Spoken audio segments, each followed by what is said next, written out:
Radio Rahim with the bomb. Alycia Baumgardner, successful again. Not an easy night, though. Talk to me about when the fight started and how you knew this was going to be a challenging night. You know, I knew it was going to be a challenge from the beginning. Again, it was an undisputed fight.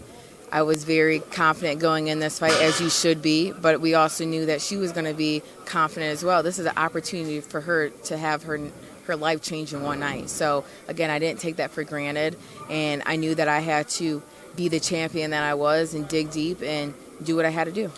Was there anything that she surprised you with technically tonight? I mean, a lot of people are just thinking you were going to walk through her. This is going to be an easy night. Right. Yeah, you know, she's a seasoned fighter. We have to give her credit. She just fought Rahim, one of the greatest fighters that's stepped in the ring. She's very resilient, and I got to give her credit for that. And so when I seen that fight, I know that she was coming to fight. You know, Delphine's really like just a wild fighter. So, you know, she did what she had to do. We know that there was a potential of seeing you and Katie Taylor if Serrano wasn't able to be successful tonight. Were you quietly kind of rooting for Cruz? You know, listen, that fight was amazing. You seen that shit went the distance, and it was just a killer-ass fight. Again, that fight with Katie Taylor will happen when it happens, and again, I'm just happy to just be in the atmosphere of this movement in women's boxing. Being undisputed, you get to call your own shots now, and if you know Serrano and Taylor are tied up, I'm assuming you're going to stay at your division. How do you see your year proceeding in 23 and defending these titles? Very prosperous. You know, as Eddie mentioned, we would love a homecoming fight in Detroit. I think that would be great. Hopefully Choi accepts the fight and we can get that going and then have a great another fight. So 3 fights this year. Well, 2 more.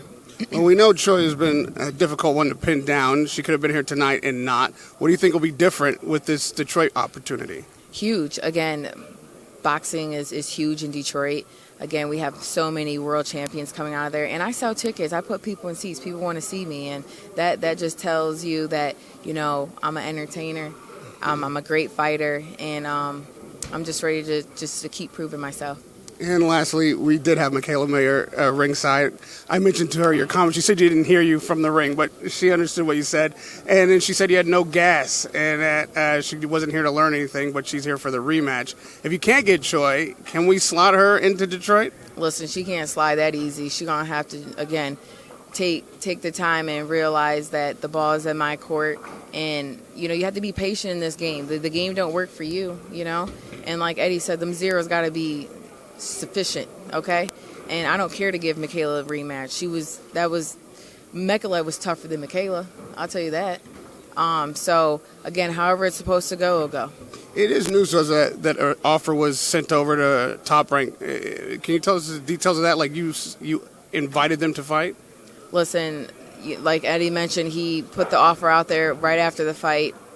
Gave them some time to wait for an offer. Michaela's not in the room in those conversations. I feel like she'd just be talking just to talk. If she wanted to fight, they would have gave us an offer.